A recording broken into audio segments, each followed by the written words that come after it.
फैसले ये बड़े नसीब की बात है। ये नसीब वाले हैं जो खाना काबा का तवाफ करने जाते हैं। ये नसीब वाले हैं जो काबे का दीदार करने के लिए जाते हैं। आंखों में आंसू होना चाहिए। जिनके पास नमाजों का सवाब, वो रो के रब की बारगाह में दुआएं कर रहे हैं, मौला बख्श दे। जिनके पास रोजों का सवाब, वो रो रो के दुआएं कर रहे हैं, मौला बख्श दे, मौला बख्श दे। तो हमको कितना रोना चाहिए। आज हम घरों पे पड़े पड़े आराम से सो रहे हैं, मस्जिदें हमारी सूनी हो गई, मदरसे हमारे वीरान हो गए और हमने सिनेमा हाल आबाद कर दिए। आज हमने हर घर को सिनेमा हाल बना दिया। वो कौम जिसके घर से कभी कुरान की तिलावत की आवाज आती थी, आज उनके घरों से फिल्मी गानों की आवाजें आ रही हैं। आज उनके घरों से फिल्मी डायलॉग की आवाजें आ रही हैं। आज उनके घर से झूठी खबरों की आवाजें आ रही हैं। मेरे अजीजों, मौत का कोई भरोसा नहीं है, मौत का कोई पता नहीं है। और मेरे नौजवानों, रात रात भर मोबाइल की स्क्रीन पे जागने वालों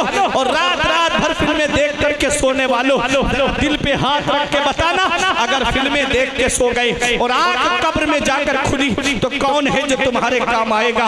और रात रात भर मोबाइल की स्क्रीन पे जागने वालों, अगर इसी हाल में सो गए और आंख कब्र में जाकर के खुली तो कौन है जो हमारे काम आएगा। अपना नामाए आमाल तैयार कर लो। मरने के बाद मरने के बाद उस कब्र की शक्तियों को भी याद रखना कि वो कब्र में क्या होता है। वो कब्र जो कीड़े मकोड़ों का घर है, वो कब्र जो तन्हाई का घर है, वो कब्र जो वहशत का घर है, वो कब्र जो अंधेरी कोठरी है। क्या इंतजाम किया हमने रोशनी का। उस कब्र के अंदर जाने की कोई तैयारी है हमारे पास में? अल्लाह अकबर। आज एक आंसू हमारी आंख से नहीं निकलता। हम सोचते हैं कि हम दुनिया में आ गए हैं, अब हम हमेशा दुनिया में रहेंगे। अभी चंद सालों पहले कोरोना काल में तुमने नहीं देखा, मैंने अपनी आंखों से एक एक घर में 3-3 जनाजे रखे हुए देखे। इधर बाप का जनाजा, उधर बेटों का जनाजा। हमारे बरेली शरीफ में पुराने शहर में एक मोहल्ला ऐसा जिसमें एक दिन में 18 जनाजे उठे कोरोना में। मेरे अजीजों, कब्रिस्तान में कब्र खोदने वाला कब्रिस्तान छोड़ के भाग गया। क्या समझते हो हमेशा दुनिया में रहने आए हैं? हम क्या दुनिया में हमेशा रहेंगे? कोई पता नहीं मेरे अजीजों। मौत का आने में तरतीब है कि पहले बाप आएगा फिर बेटा, जाने में तरतीब नहीं है। हमने दादा के कांधे पे पोते का जनाजा देखा, हमने बाप के कांधे पे बेटे का जनाजा देखा। दुनिया से जाना सभी को है मेरे अजीजों। इस हाल में दुनिया से मत जाना। इधर जनाजा उठे, उधर मोहल्ले के लोग कहे एक ज्वारी का जनाजा जा रहा है, एक शराबी का जनाजा जा रहा है, एक अय्याश का जनाजा जा रहा है, आलिमों को सताने वाले का जनाजा जा रहा है। इस हाल में दुनिया से मत जाना, बल्कि इस हाल में जाना। इधर जनाजा उठे, उधर आलिम साहब कहे गद्दार मुस्तफा का नहीं, वफादार मुस्तफा का जनाजा जा रहा है, गुलामे रसूल का जनाजा जा रहा है, आशिके रसूल का जनाजा जा रहा है। जब इस हाल में दुनिया से जाओगे तो यही कहोगे ये नाज, ये अंदाज हमारे नहीं होते। दामन में अगर टुकड़े तुम्हारे नहीं होते, बेदाम ही बिक जाइए। बाजार नबी में इस शान के सौदे में खसारे नहीं होते। मिलती ना अगर भीख हुजूर आपके दर से, इस ठाट से मंतों के गुजारे नहीं। जिंदाबाद जिंदाबाद जिंदाबाद, सुभान अल्लाह सुभान अल्लाह। अरे क्या रहेंगे खताबत दुनिया, वाह वाह जिंदाबाद। अच्छे काम करके दुनिया से जाओ, मुत्तकी बन के दुनिया से जाओ, परहेजगार बन के दुनिया से जाओ। और जब हज करने जाओ तो अगर किसी का हक हो तो उसका हक दे के जाना। अगर किसी को सताया है तो उससे माफी मांग के जाना मेरे अजीजों। और वैसे भी माफ करके सोया करो, पता नहीं सुबह को किसकी आंख खुली और किसकी नहीं खुली। जरा जरा सी बातों पे हम रिश्ते खत्म कर देते हैं, जरा जरा सी बातों पे हम रिश्तेदारियां तोड़ देते हैं मेरे अजीजों। मैं आज आपको बताऊं, हजरत मालिक इब्ने दीनार जब काबे का तवाफ कर रहे थे तो हाजियों का हुजूम देखा। दुआ की मेरे परवरदिगार, इस लोगों का हज तूने कबूल फरमा लिया। मौला वो आदमी मुझे दिखा दे जिसका हज कबूल नहीं हुआ है। दुआ मांगी थी, अल्लाह ने दुआ कबूल फरमाई। मेरे अजीजों, हजरत मालिक इब्ने दीनार जब खेमे में गए तो नींद तारी हो गई और जब आंख लग गई तो अल्लाह ने उनको ख्वाब में वो चेहरा दिखाया जिसका हज अल्लाह ने कबूल नहीं किया। और वो कोई और नहीं था, वो हज करने आया था। उसका नाम मोहम्मद बिन हारून था। बल्ख का रहने वाला था। अल्लामा इब्नुल जौजी ने लिखा है, मेरे अजीजों, हजरत मालिक इब्ने दीनार उसे ढूंढने गए, खेमे लगे हुए थे बल्खियों के। पूछा इनमें मोहम्मद बिन हारून कौन है? तो लोग हैरत से कहने लगे, तुम मोहम्मद बिन हारून को कैसे जानते हो? वो तो बड़ा नेक है, बड़ा परहेजगार है, बड़ा मुत्तकी है। तो कहा बताओ, कहा मोहम्मद बिन हारून कहाँ मिलेगा? कहा देखो यहीं किसी पहाड़ी के करीब में उसका खेमा लगा होगा। हजरत मालिक इब्ने दीनार उसे ढूंढने आ गए तो वो नमाज पढ़ रहा था मुसल्ला बिछा के। एक हाथ कटा हुआ था और एक हाथ उठा हुआ था, कह रहा था मौला बख्श दे, मौला बख्श दे, मौला बख्श दे। जब वो नमाज से फारिग हुआ, दुआ से फारिग हुआ, हजरत मालिक इब्ने दीनार ने उसे सलाम किया और जब सलाम किया तो उसने नाम लेके जवाब दिया, नाम लेकर के उसने जवाब दिया। अल्लाह अकबर। मेरे अजीजों, अब और हैरत की इंतहा न रही। पूछा कि तू मेरा नाम जानता है? कहा हाँ। कहा मैं ये भी जानता हूँ तुम मेरे पास किस काम से आए हो? कहा काम? कहा तुम ये बताने आए हो ना मुझे कि अल्लाह ने मेरा हज कबूल नहीं किया। अब और हैरत बढ़ गई। कहा मालिक इब्ने दीनार, ये एक साल की बात नहीं है, 25 साल से पैदल हज करने आ रहा हूं मैं बल्ख से, और हर साल अल्लाह ताला अपने किसी महबूब बंदे के जरिए फरमाता है उससे कह देना कि मैंने उसका हज कबूल नहीं किया। अल्लाह अकबर। सोचो गुनाह क्या है उसका, कौन सी गलती की उसने? पूछा मालिक इब्ने दीनार ने, तेरी खता क्या है, तेरी गलती क्या है? तो हजरत मालिक इब्ने दीनार से वो कहता है मैं तो नेक था, परहेजगार था, लेकिन मेरे जो दोस्त थे वो नेक नहीं थे, वो परहेजगार नहीं थे। मेरा जो फ्रेंड सर्किल था ना वो नेक लोगों के साथ नहीं था। मैं नेक था लेकिन वो लोग नेक नहीं थे। एक दिन वो मुझे, रमजान शरीफ का चांद निकल आया था, लोग तरावी पढ़ रहे थे, वो मुझे शराब की दुकान की तरफ ले गए और जब ले गए तो मुझे जबरदस्ती शराब पिला दी और जब शराब पिलाई मैं शराब पी के अपने घर पे आया, नशा था मेरे ऊपर। मेरे अजीजों, मोहम्मद बिन हारून कहता है कि जैसे मैंने दरवाजा खटखटाया तो अंदर से मेरी माँ ने दरवाजा खोला और मेरे मुंह से शराब की बू आई तो मेरे एक जोरदार तमाचा मारा और कहा जालिम, इस मुबारक महीने में तू शराब पी के आया है? लोग अल्लाह की इबादत कर रहे हैं मस्जिद में और तू शराब पी के आया है? मोहम्मद बिन हारून कहता है मुझ पे दो जुनून सवार हो गए, एक शराब का और दूसरा नशे का। मैंने भी अपनी माँ के ऊपर हाथ उठाया और जब मैंने हाथ उठाया तो मेरा गुस्सा शांत नहीं हुआ, मेरा गुस्सा ठंडा नहीं हुआ। मैंने अपनी माँ को उठाया, तन्नूर जल रहा था, उस तंदूर के अंदर डाल दिया। माँ जल गई। बीबी ने बहुत बचाना चाहा लेकिन मेरी माँ को बचा नहीं सकी। मोहम्मद बिन हारून कहता है मैं नशे में था, चारपाई पे गिरा सो गया। आधी रात में मेरी आंख खुली, मैंने माँ को पुकारा, मैंने कहा अम्मी खाना दे दो, मुझे भूख लग रही है। माँ बहुत जोर की भूख लग रही है। बीबी ने मुझसे गुस्से में कहा जालिम, माँ का मर्डर करके खाना मांगता है, माँ को कत्ल करके खाना मांगता है। मोहम्मद बिन हारून कहता है मैं माँ को कैसे कत्ल कर सकता हूँ? कहा कि जालिम ये देख, कपड़ा हटा के दिखाया, माँ जल चुकी थी। अब माँ जल चुकी थी, माँ जिंदा नहीं थी। कहा तूने अपनी माँ को रात हाथ उठाया, माँ को मारा और जलते हुए तन्नूर के अंदर डाल दिया, इसकी वजह से तेरी माँ इंतकाल कर गई। अल्लाह अकबर। ये जालिम, इतना बड़ा जालिम, रोने लगा, अपने हाथ को काट देता है और हाथ काटने के बाद में फिर कहता है मैं जंगल की तरफ निकल गया, रात में अल्लाह की इबादत करता हूँ, दिन में रोजा रखता हूँ।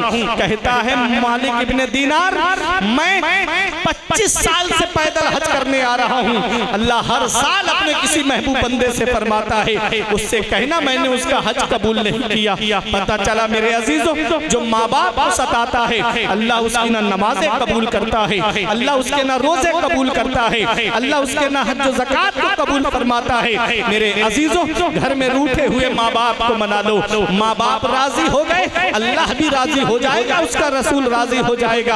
आज हम अपने माँ बाप को एक एक पैसे के लिए तरसाते हैं। कुछ घर हैं जिसमें बेटे माँ बाप के फर्मा बरदार हैं, और कुछ ऐसे घर हैं कि बेटे से बात तक नहीं करते, बेटे माँ बाप से बात तक नहीं करते।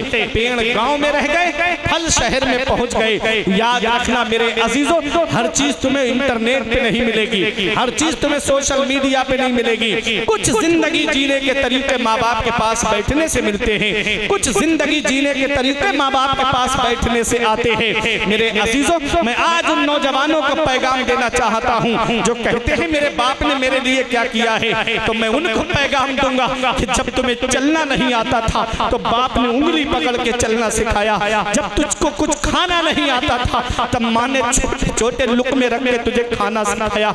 आज वही माँ बाप बूढ़े हो गए, बुढ़ापे की दहलीज पे पहुंचे, हमने उनके बिस्तर घर से बाहर कर दिए। आज माँ बाप एक एक पैसे के लिए तरसते हैं, और बेटा कोई नैनीताल की सैर करता है, कोई दार्जिलिंग घूम के आता है, कोई शिमला मसूरी में जाकर के बर्फीली वादियों के मजे लेता है, और माँ बाप एक एक पैसे की दवाई के लिए परेशान है।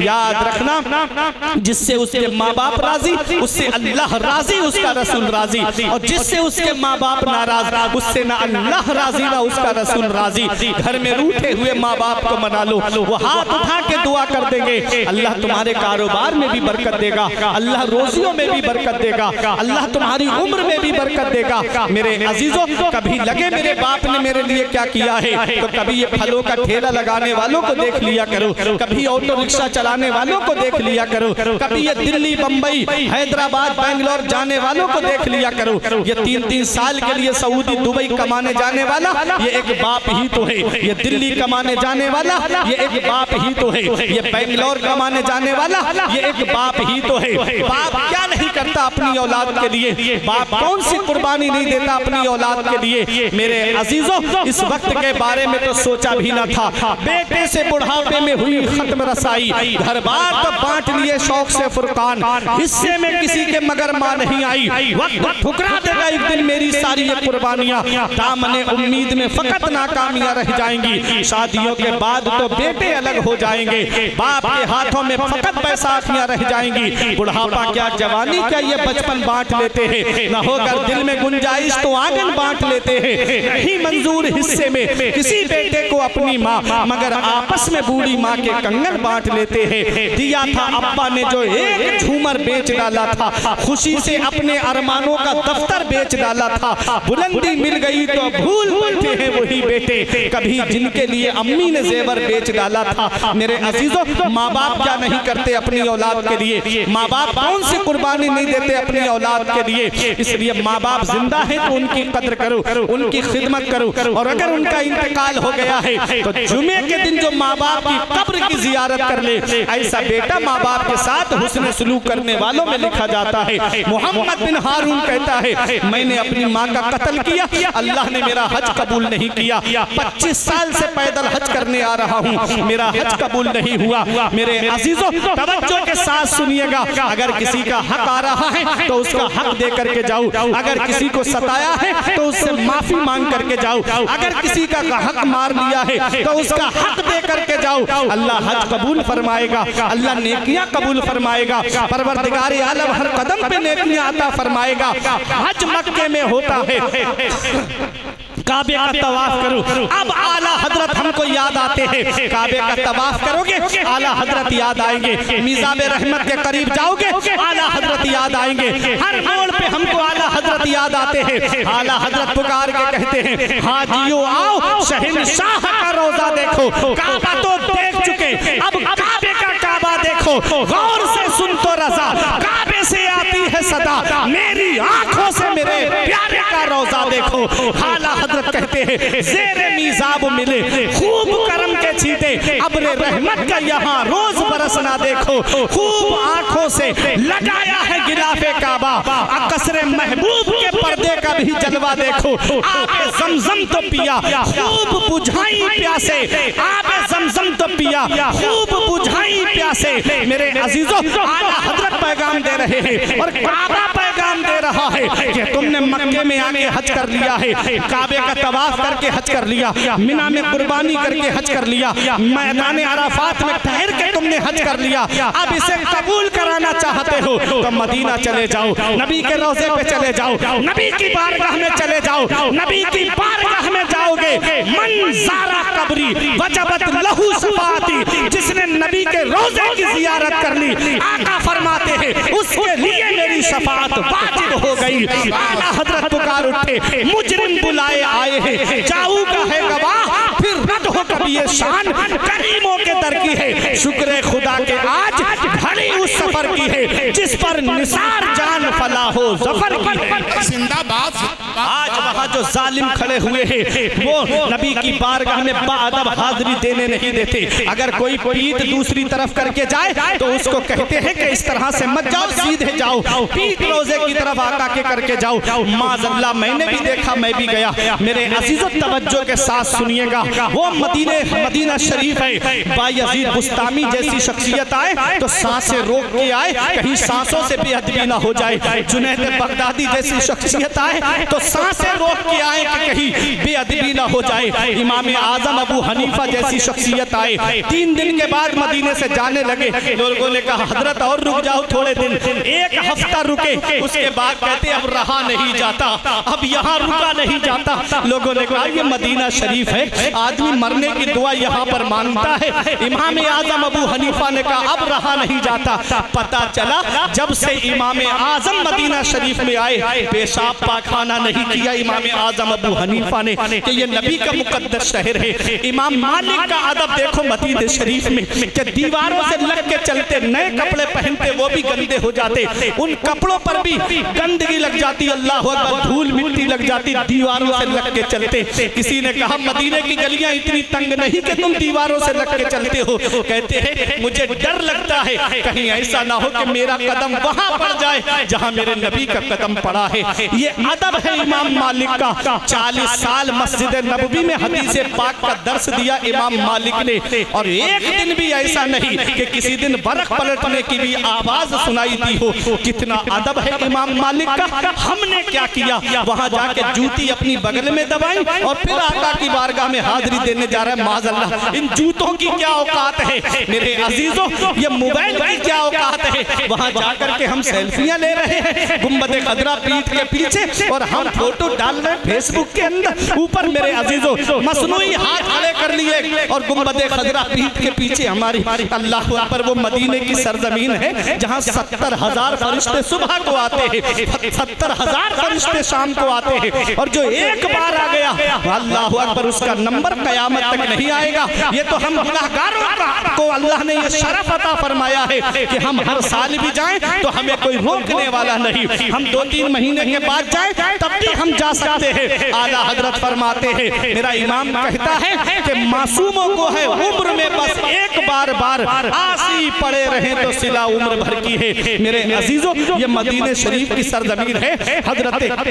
हजरत अब्दुल हमीद सानी जो सल्तनत उस्मानिया के बड़े अजीम बादशाह गुजरे हैं, उन्होंने एक रेल की पटरी डलवाई, कहां तुर्की से मदीना शरीफ तक ट्रेन चालू करने के लिए, और आज भी वो इंजन मदीना शरीफ के रेलवे स्टेशन पे खड़ा है। मेरे अजीजों, जब उसे स्टार्ट किया तो आवाज आई, ऐसा कोड़ा मारा इंजन के कि ये नबी का शहर और इसमें आवाज बुलंद हो। अल्लाह फरमाता ला तरफऊ अस्वातकुम फौका सौतिन नबी, नबी की आवाज पर अपनी आवाज भी बुलंद मत करना, तुम्हारे अमाल बर्बाद कर दिए जाएंगे। आज भी वो इंजन वहीं पर पड़ा है, 1 इंच आगे नहीं बढ़ा। अल्लाह अकबर, ये अदब है नबी के गुलामों का। और तुर्की वालों ने जो मस्जिद नबवी शरीफ की तामीर की है, जो हज करने या उम्रा करने जाते हैं, बीच में आप देखेंगे जो मस्जिद नबवी के बीच में छतरियां हैं, उसमें अंदर जो मस्जिद नबवी है, वो जो पढ़े लिखे हैं वो थमों पे, कालमों पे लिखा हुआ देख लेते हैं कि तुर्की के बादशाहों ने कब कहां से कहां तक तामीर की है। वो मैंने देखा है मंजर मेरे अजीजों।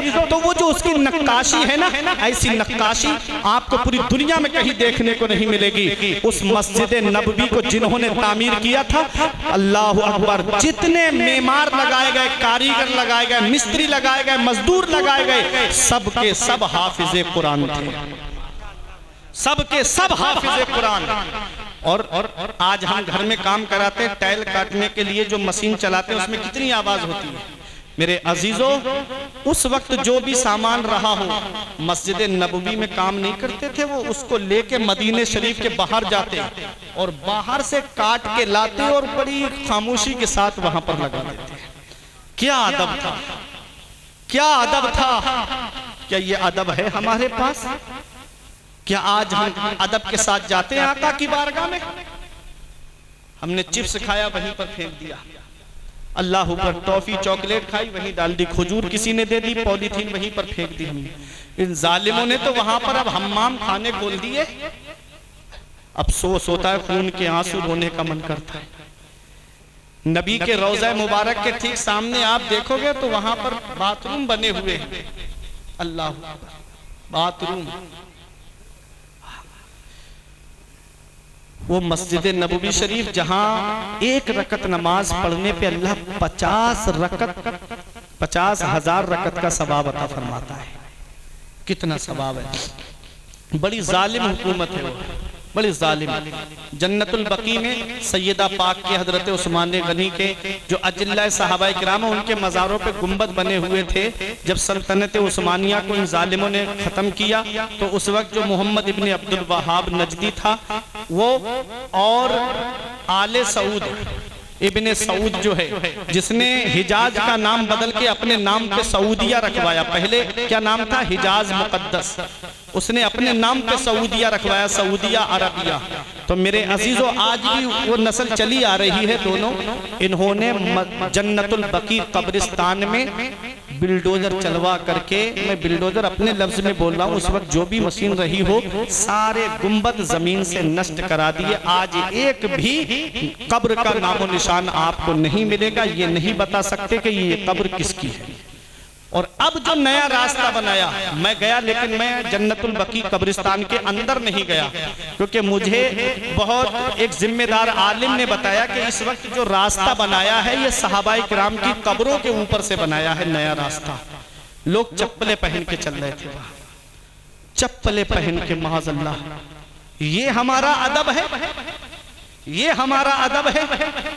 वो जालिम जिन्होंने सरकार मुजाहिद मिल्लत को कैद किया, वो जालिम जिन्होंने अल्लामा हशमत अली खान रहमा को कैद किया, और जब आपको लेकर के जेल की तरफ जा रहे थे तो अल्लामा हशमत अली ने ये शेर पढ़ा था, अपनी बनी हम आप बिगाड़े, कौन बनाए बनाते ये हैं। मेरे अजीजों, तवज्जो के साथ सुनिएगा, वही सऊदिया हुकूमत है जिसने ताजुश शरिया को भी नहीं जाने दिया था। जब आपने हज किया तो 11 दिन लोगों ने जेल के अंदर ताजुश शरिया को रखा। सरकार ताजुश शरिया को मक्के से वापस कर दिया और कहा, ओ अख्तर रजा अजहरी, यहाँ पर कंजुल ईमान का दर्स नहीं चलेगा।